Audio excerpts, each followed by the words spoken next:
Hi Prajita, I'm sorry you didn't make it to class today. We had some good discussion today.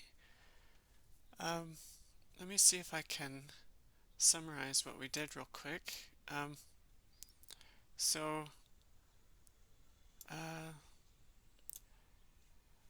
if you go to week 7 in our Moodle course, you can see that we've got this activity at the bottom, evaluating information reading activity. We spent the first 30 or 40 minutes today uh, working on this together as a group. Um, so students that attended were split into groups. We had enough students to divide into about 5 groups, 4 or 5 groups, and each group was assigned a certain number of pages to read, and then to come back and report to the rest of the class what they learned.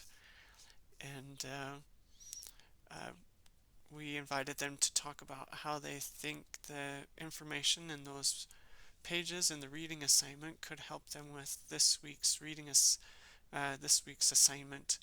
So I think your question is the assignment the same as what we had talked about on Tuesday?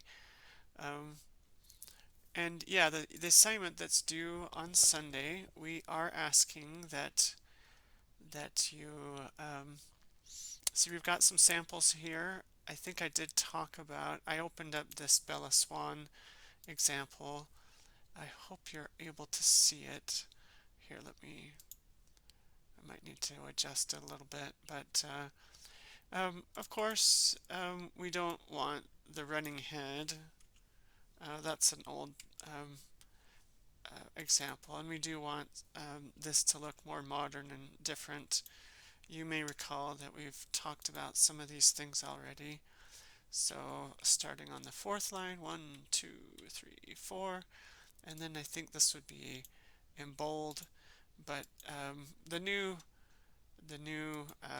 guidelines ask that you include like the university and the department, then the professor's name and the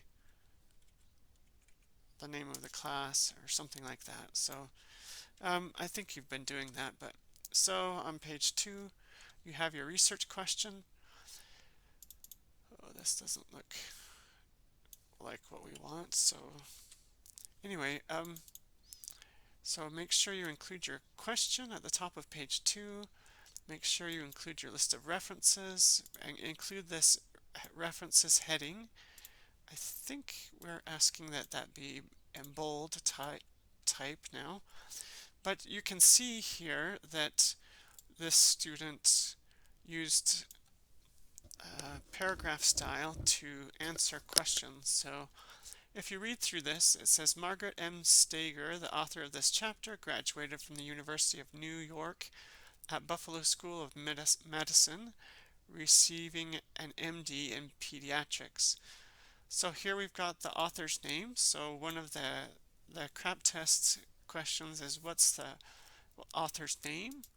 And another question is what are their affiliations? So or their educational background. So here it says they graduated from this place and they earned a PhD. She she earned an MD, sorry. She specializes in treating adolescents in their developmental stages. Um, and then she talks about the date. Um, she says it's up to date. So make sure you're answering 2 questions for currency, 2 questions for authority, 2 questions for accuracy, 2 questions for purpose. So let's see. Currency, accuracy, authority, and purpose from the CRAP test. And then we also want you to ask, so let's see, so 8 questions total, 2 for each criterion. And then also for the second class, the second source that you evaluate, answer 8 questions, 2 for date, 2 for rationale, 2 for accuracy, and 2 for authority. So 8 questions total, And it's possible that you could do it in just a short paragraph like this, and I think that's mainly what we're asking you to do.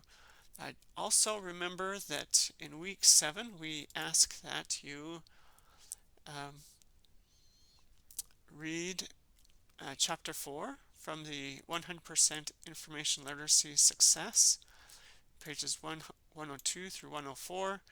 That's this reading assignment here. This is the password, JARD115018. So make sure you take the quiz before Sunday night. The quiz is due Sunday night, so I'll go ahead and update that, but we also ask that you post to the forum this week and give feedback to 2 classmates in the forum. Okay, if you have any other questions, please let me know, and we'll talk to you later. Have a good day.